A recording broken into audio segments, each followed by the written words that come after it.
Hello বন্ধুরা, শুভ সকাল। তোমরা কেমন আছো? এখন বাজে পুরো 11টা। দেখো প্রতিমার বাড়িতে দেখো রান্না হচ্ছে। এই যে প্রতিমার বাড়িতে রান্না হচ্ছে মাছের মাথা দিয়ে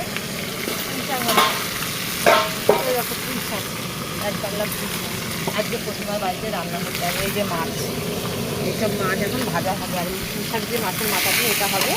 আর মুগের ডাল সিদ্ধ করে রেখে দিয়েছি। এই যে মুগের ডাল সিদ্ধ করে রেখেছি। একটা প্রতিমার বাড়িতে একটা কাজ হয়ে গেছে, মানে একটা সমস্যা। প্রতিমার বাবা আর এই দুনিয়াতে নেই, সেইও 4 দিনের কাজ করছে বলে আমি তাই রান্না করছি।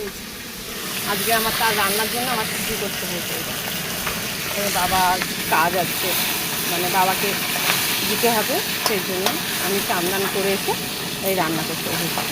পুঁই শাকের ঝ্যাট করবে ও ওই সব কিছু বলে বলে আমার থেকে শুনেছি যে আমি কী কী করবো বল, জানো তো গরিব মানুষ। পুঁই শাকের ঝ্যাট করবো, উচ্ছে আলু ভাজা করবো, মাছ দিয়ে আলু তরকারি করবো, আর মুগের ডাল দিয়ে ডাল হবে। বাচ্চা কাচ্চা খাওয়াবে। আর এই দেখো ওর আইটেম সব ও গেছে ঠিক আছে। আস্তে মাথা খারাপ হয়ে যাচ্ছে, সব একা হাতে না। আর ওই বরটা কাজে গেছে, কাজে না গেলেও নয়, আমরা একটা গরিব মানুষ দিয়েছি। দেখো রান্না হচ্ছে, প্রতিমার ছেলে বসে আছে, যে স্কুল যায়নি।